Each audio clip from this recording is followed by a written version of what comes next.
Et salut à tous, c'est Tommy et bienvenue dans cet épisode de Cooking with Tommy Sauvage. Aujourd'hui ce sera plutôt Brewing with Tommy Sauvage parce que je vais vous montrer comment je fais mon hydromel. Déjà l'hydromel qu'est-ce que c'est ? C'est l'alcool qu'on fait à partir du miel. Donc c'est un alcool très simple à réaliser, on va pouvoir en faire de différentes manières avec différents miels. Du coup les goûts peuvent être variés. Pour les ingrédients, vous allez bien sûr avoir besoin de miel. Là, c'est du miel toute fleur et c'est ce que je vous conseille surtout pour le premier hydromel. Même si avec d'autres miels, ça fonctionne assez bien. Par exemple, j'en ai goûté un au miel de châtaignier et ça, c'était super bon. Là, j'ai 3 kilos parce que je vais faire 10 litres et que je mets 1,5 kg pour 5 litres. Avec ça, on va mettre de l'eau de source. Donc pas de l'eau minérale, mais bien de l'eau de source. C'est ce qui sera le mieux. Évitez de prendre de l'eau du robinet parce que déjà, elle aurait pas forcément très bon goût. Et en plus, comme il y a de la javel dedans ou du chlore, ça risque de tuer les bactéries et les levures dans notre hydromel et donc ça ne fermenterait pas, ça ferait juste de l'eau au miel. Et troisième ingrédient, ça va être la levure. Là, c'est de la levure exprès pour l'hydromel, donc le goût sera meilleur que si c'était par exemple de la levure de bière. Certains utilisent de la levure boulangère, j'ai déjà essayé, je trouve pas ça très bon. C'est tout pour les ingrédients, maintenant on va voir le matériel qu'il va nous falloir. Donc déjà, bien sûr, il va nous falloir une grande cocotte, un grand récipient, donc d'au moins 5 litres, parce que là je vais faire 5 litres par 5 litres. Si vous ne voulez faire qu'1 litre, vous n'avez pas besoin de quelque chose d'aussi grand, mais tant qu'à faire, vu que ça va prendre un peu de temps, autant faire 5 litres tout de suite. Ensuite, il va vous falloir un ustensile pour mélanger. Là, j'utilise un fourquet pour la bière, mais n'importe quelle spatule suffira. Il va nous falloir aussi une louche, un entonnoir, une Dame Jeanne, c'est une bonbonne de 5 litres, celle-ci est en verre, ça existe aussi en plastique, mais en verre ça sera mieux, ça risque moins d'altérer le goût de notre hydromel. Bien sûr, pour fermer la Dame Jeanne, il y a un bouchon, ce bouchon est troué, et on va l'utiliser avec ce barboteur ici, donc qui va permettre de faire sortir les gaz, mais de ne pas en faire entrer, et ça va être très important pour éviter d'éventer notre préparation. Bien sûr, ça va permettre aussi de bloquer l'entrée des poussières, des insectes, de tout ce qui pourrait vouloir rentrer dans notre hydromel. Si vous le souhaitez, vous pouvez aussi laisser la préparation fermenter dans votre cocotte minute, mais ça veut dire que déjà votre cocotte minute est utilisée pendant plusieurs mois et que en plus l'air peut quand même entrer parce que les cocottes minutes laissent entrer l'air. Tout ce matériel-là, je l'ai nettoyé avec de l'oxygène actif. Ça, il suffit de remplir un grand récipient, de mettre de l'eau chaude, l'eau du robinet suffit, et de mettre la quantité nécessaire. Toutes les indications sont marquées sur le paquet. Et ça va nettoyer votre matériel. D'ailleurs là je l'ai mis sur la table, mais dès que j'aurai fini de vous montrer ça, je vais le remettre dans un grand récipient avec de l'eau et de l'oxygène actif. Donc ça sont toutes les choses dont on va avoir besoin au moment de la préparation, et puis aussi on va avoir besoin d'autres choses au moment de la mise en bouteille. Donc bien sûr il vous faudra des bouteilles vides. Moi, j'aime bien les bouteilles de grande bière de 75 centilitres, c'est pratique. Il vous faudra aussi éventuellement une canne à soutirer et il vous faudra aussi un grand écouvillon pour nettoyer vos bouteilles. Il y a plein de kits pour faire la bière qui sont vendus directement avec une Dame Jeanne, un bouchon, un barboteur, toutes ces choses dans un seul grand kit. Ok, c'est parti, on va commencer par prendre notre marmite en inox qui a été nettoyée au préalable. Bien sûr, tout ça, ça a été nettoyé et il faut que tout soit super propre parce que sinon on risque d'avoir des micro-organismes qui se développent dans notre hydromel et on n'a pas envie que ce soit le cas, on veut qu'il n'y ait que les levures. Et on va mettre le miel directement dedans. Donc là je vais faire 5 litres par 5 litres. Donc je vais mettre 1,5 kg de miel par fournée. Là c'est du miel toute fleur donc il n'est pas très cristallisé. Évitez le miel de lavande par exemple qui va avoir tendance à beaucoup cristalliser. Si votre miel est cristallisé, vous pouvez toujours le mettre un peu au bain-marie pendant quelques minutes.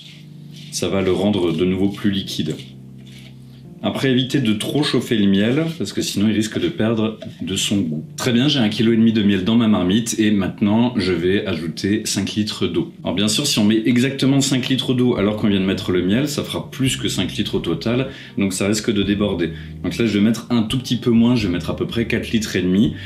Aussi, là, je vais faire un tout petit peu plus que 10 litres, parce que j'aimerais faire un test, et on verra ça tout à l'heure. Aussi pour l'eau de source, là c'est de l'eau de source de montagne. C'est de l'eau qui vient de la source, juste à côté de là où on construit la maison en montagne. Et là, je vais mélanger avec mon fourquet. Bien sûr, ce que j'ai au fond, c'est... là, j'ai juste du miel qui est tombé au fond, qui n'est pas du tout mélangé à l'eau. Donc, il va falloir mélanger un peu, et pendant quelques minutes. Certains font cette partie-là à chaud parce qu'effectivement le miel se mélange un peu plus facilement quand il est au moins tiède. Là, je le fais juste à froid, ça suffira largement. Certains aussi font chauffer le mélange pour tuer les bactéries. En soi, c'est une bonne idée. Le problème, c'est que ça a tendance à casser beaucoup le goût du miel. Moi, je le fais pas, mais c'est vrai que normalement, on pourrait le faire. C'est juste que de toute manière, là, il se trouve que c'est pour ma consommation personnelle, donc déjà, c'est pas trop grave si c'est raté. Après, c'est vous qui voyez. Si vous avez envie que ça soit un peu plus sûr, ce que vous pouvez faire, c'est mettre là tout ça une fois que c'est mélangé au chaud, donc sur le feu, à 60 degrés pendant au moins 10 minutes. Pour ceux qui se poseraient la question et qui ne connaissent pas la chaîne, je ne suis pas brasseur, ce n'est pas du tout mon métier. Je fais ça vraiment juste pour le plaisir.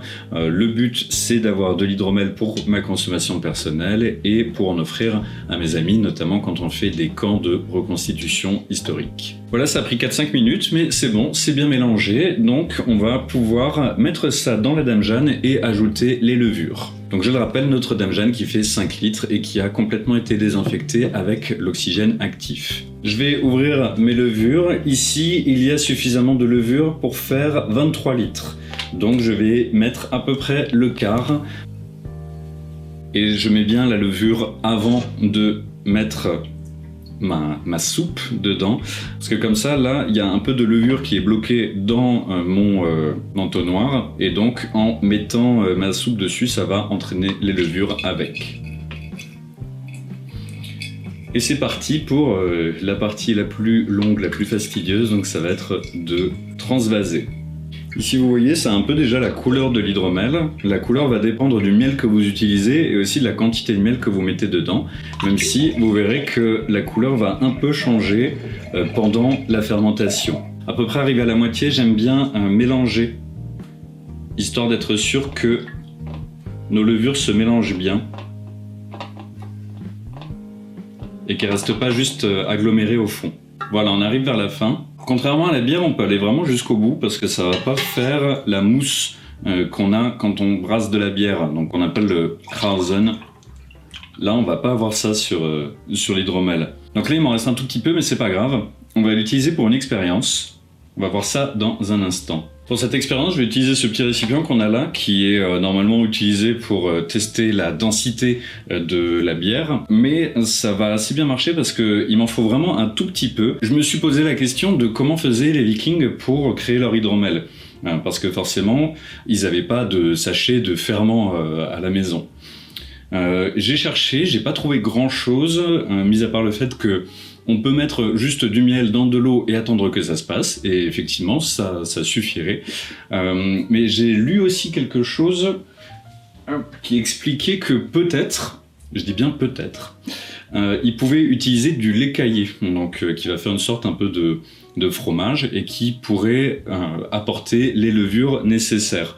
Donc j'ai fait cailler un peu de lait pendant une semaine, et on va voir si ça fonctionne. Donc c'est complètement expérimental, je ne sais pas du tout si ça marche, mais on va essayer. Donc je vais en mettre un peu au fond de mon récipient ici, et on va voir ce que ça donne. Alors c'est vraiment du lait caillé, bon tout le monde a déjà vu du lait caillé, c'est du lait de vache. Voilà, quelque chose comme ça me semble déjà beaucoup à vrai dire, mais bon, on va voir. En tous les cas, c'est un test. Et donc, je mets le reste ici. Je n'ai pas mis de levure, du coup, dans cette partie-là. C'est vraiment pour voir si ça pourrait faire office de levure. Ça n'a pas marché. Pour fermer notre Dame Jeanne, on va utiliser le barboteur. Alors attention, quand il est livré, il y a un petit capuchon dessus.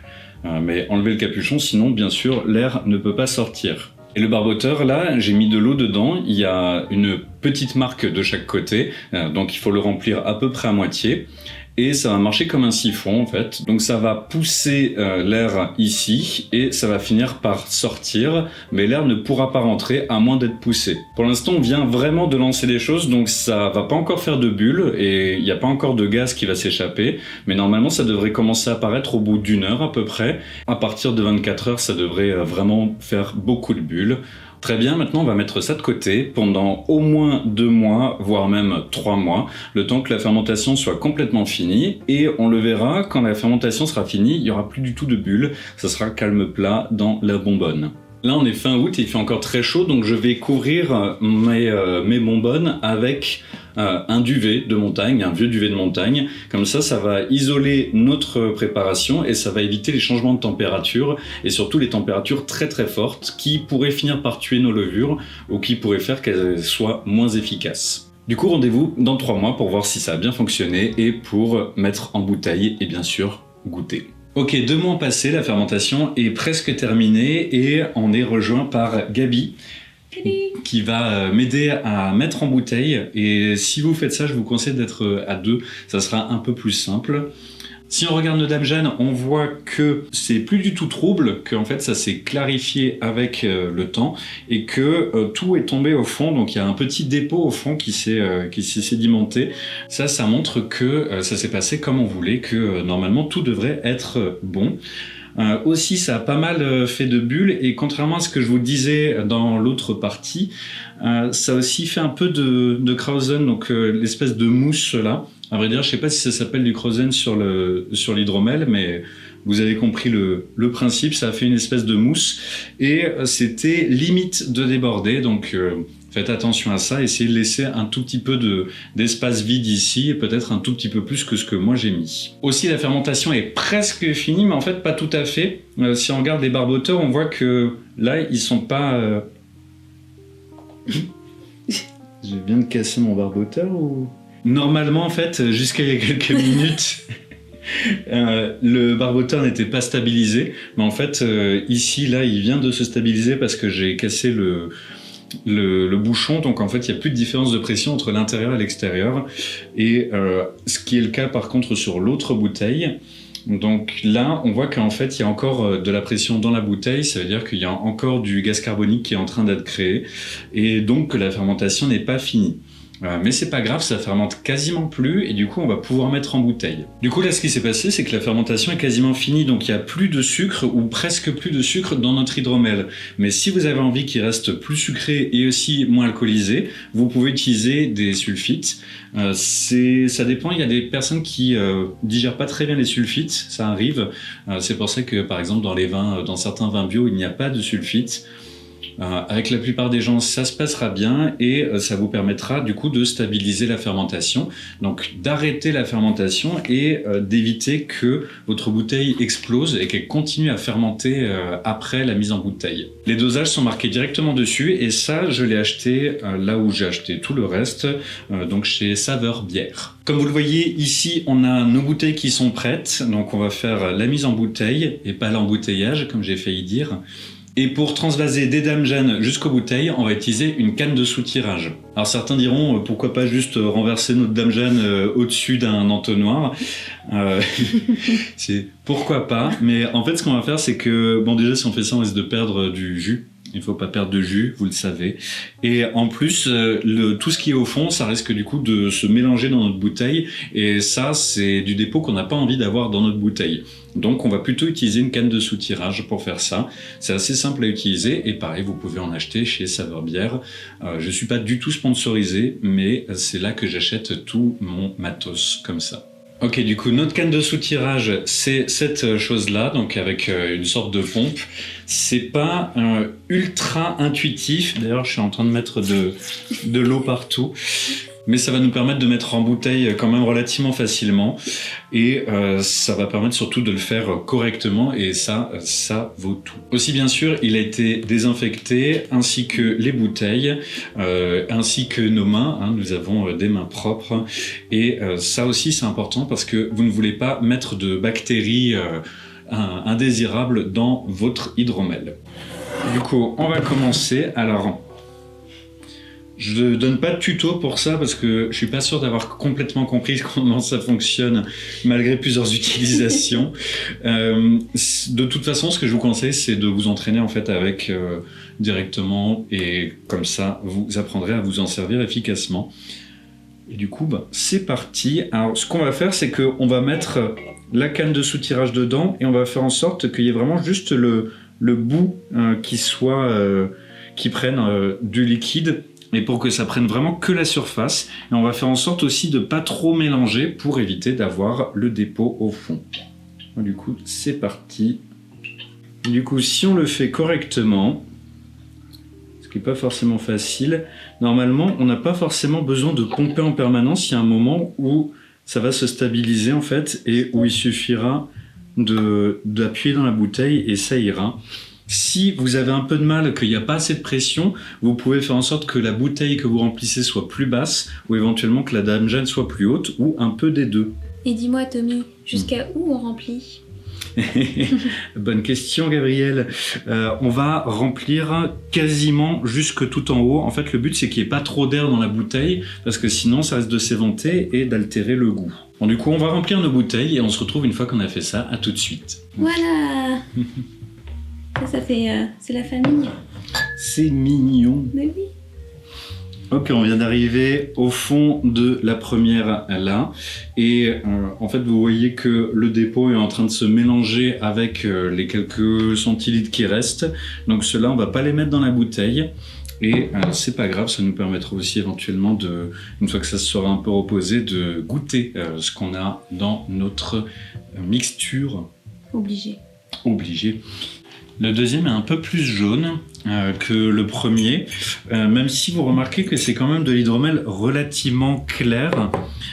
Il faut dire aussi que de base, notre miel était plutôt clair et ça va un peu dépendre de ce que vous laissez dedans aussi parce que le miel va colorer un peu plus. Donc s'il reste un peu plus de miel dedans, je pense que ça doit être un peu plus jaune, alors que là, on a quasiment plus de miel dedans et on a quasiment plus de sucre. Tout s'est transformé en alcool. On va faire une petite expérience aussi, on aimerait essayer d'en faire du pétillant en ajoutant un tout petit peu de sucre. Alors pourquoi pas ajouter du miel plutôt que du sucre? C'est juste que dans le miel, on ne sait pas exactement quelle sera la quantité de sucre et qu'on risque d'en avoir trop et que du coup ça crée trop de gaz carbonique et que ça finisse par faire exploser la bouteille.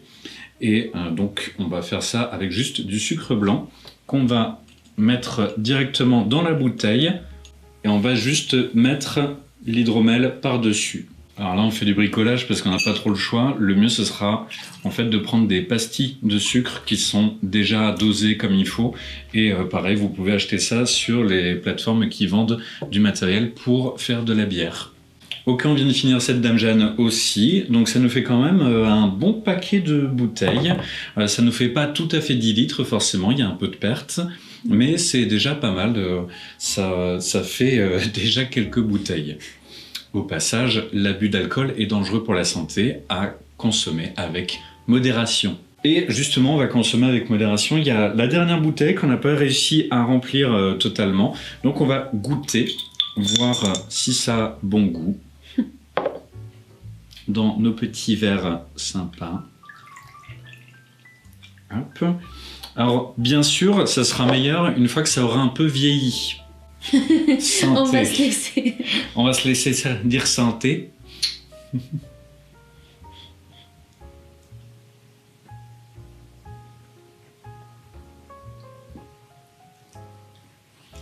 Il a très bon goût. Ouais. Il est très sec, mais il y a quand même encore un peu de sucre dedans. Ouais, je donc suis vraiment top. Tu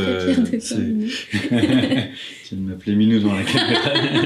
Il sent bon, il a un vrai goût, enfin pas un goût du coup, puisqu'on le sent, mais ça a une belle odeur de miel.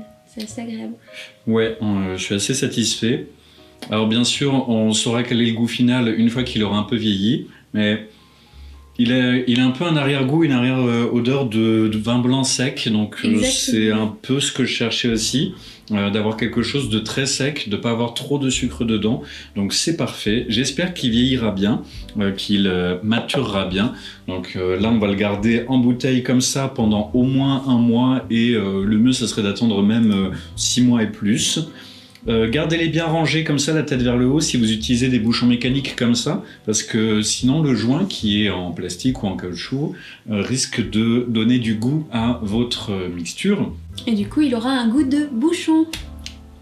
Et puis en plus, vous n'avez pas envie que votre hydromel soit en contact avec du plastique pendant longtemps, parce que sinon vous allez finir par le boire, le plastique. Aussi, on va stocker ça à l'abri de la lumière. D'ailleurs, c'est pour ça qu'on a essayé de prendre principalement des bouteilles comme ça, qui sont teintées, qui vont bloquer une partie des rayons lumineux, et donc éviter que ça altère le goût. Et on va les ranger dans un endroit où la température ne change pas trop. Donc je pense que le mieux, ça serait de les mettre dans une cave à vin, sauf que nous n'avons pas ça. Donc on va les mettre dans une pièce où ça change pas trop de température et où c'est bien à l'ombre. En tout cas, on est bien content du résultat. Donc tout ce qui vous reste à faire, c'est suivre ces étapes pour faire votre hydromel à la maison.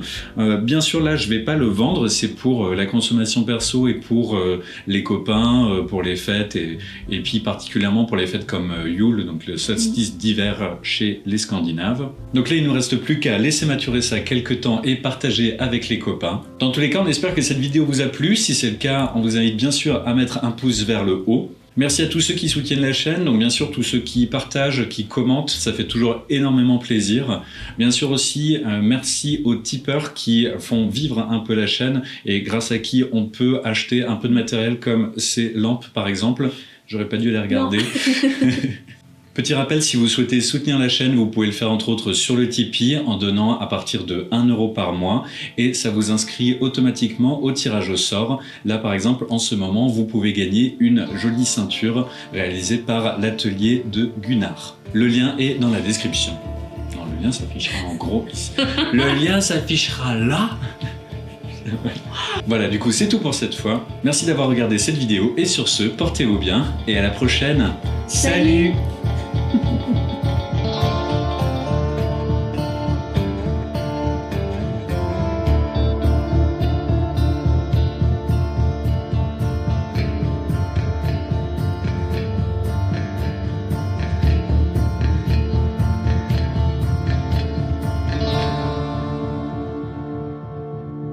toute façon, j'ai rien à dire, moi. Je suis la femme. C'est vachement machiste ce que tu viens de dire, Tata. C'est vrai. Et dans l'équipe du jour, vous retrouvez Gabriel Salut. et Tommy.